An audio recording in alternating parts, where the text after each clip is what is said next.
उस दीपक को हनुमान जी के समक्ष आप रख दीजिए। हनुमान जी के समक्ष वो दीपक रख करके 2 बूंदी के लड्डू का उनको भोग लगा दीजिए और हनुमान जी से अपने रोगों से मुक्ति के लिए प्रार्थना कर लीजिए। अपने मन की बात आप हनुमान जी के सामने रख दीजिए।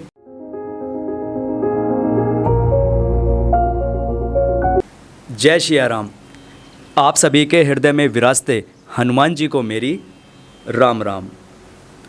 दर्शकों, मैं आशा करता हूँ आप सभी अच्छे होंगे, स्वस्थ होंगे और प्रसन्न होंगे।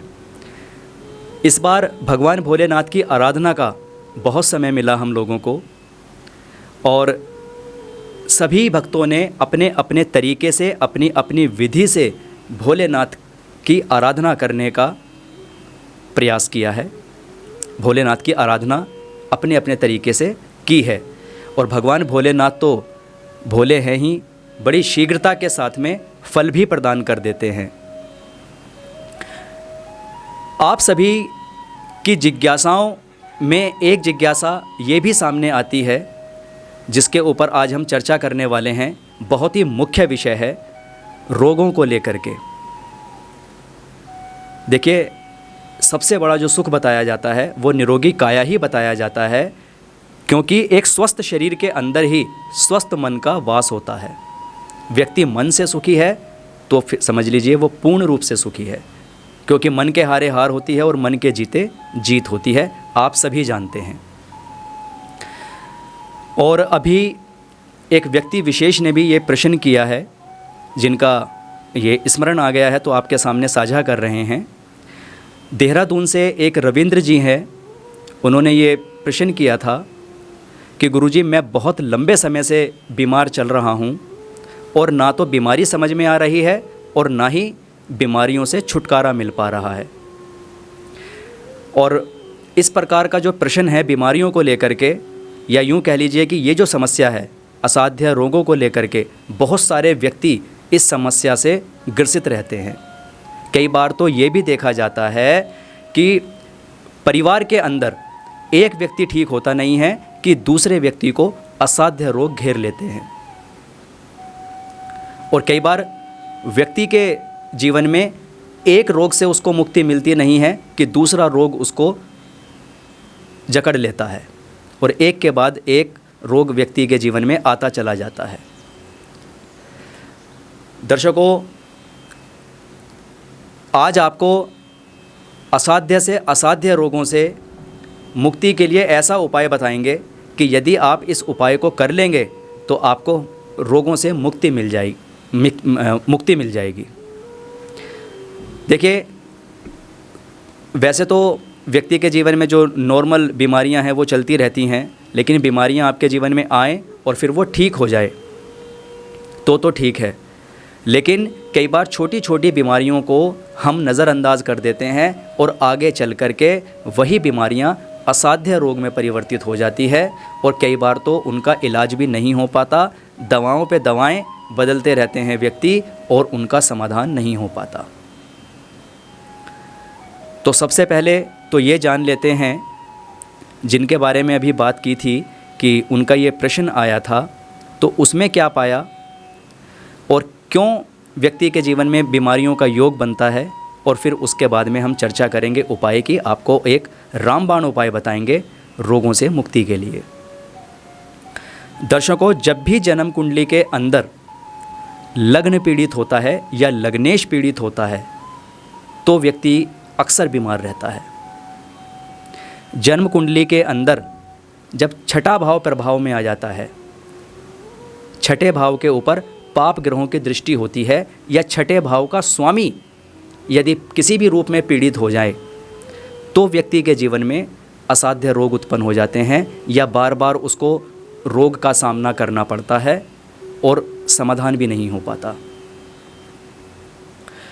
जब भी जन्म कुंडली के अंदर जो सेकंड भाव होता है, द्वितीय भाव, सेकंड हाउस द्वितीय भाव, या सेवेंथ हाउस सप्तम भाव का जो स्वामी है, यदि उसकी दशा लग जाए, जिसे मार्केश के नाम से भी जाना जाता है, मार्केश बोलते हैं, यदि व्यक्ति के ऊपर मार्केश की दशा लग जाए, उस रूप में भी व्यक्ति को कठिनाइयों का सामना करना पड़ता है, मुश्किलों का सामना करना पड़ता है, बीमारियों का सामना करना पड़ता है, और ऐसी दशा में ना तो अच्छा डॉक्टर मिल पाता है, और जो हम दवाएं उपयोग में लेते हैं वो दवा भी अपना असर छोड़ देती हैं, उन दवाओं का भी असर नहीं होता, और व्यक्ति जो है बीमारियों से मुक्त नहीं हो पाता।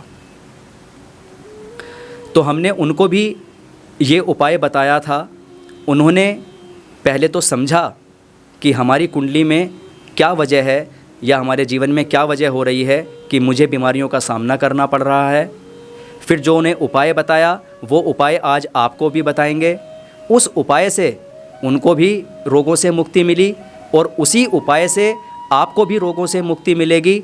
और ना जाने उनके प्रश्न से, उनकी जिज्ञासा से आज कितने लोगों को असाध्य रोगों से मुक्ति का उपाय मिलेगा। वो उपाय मिलेगा जिसको करके वो रोग से मुक्त हो जाएंगे। क्योंकि कई बार तो परिवार में ज़्यादातर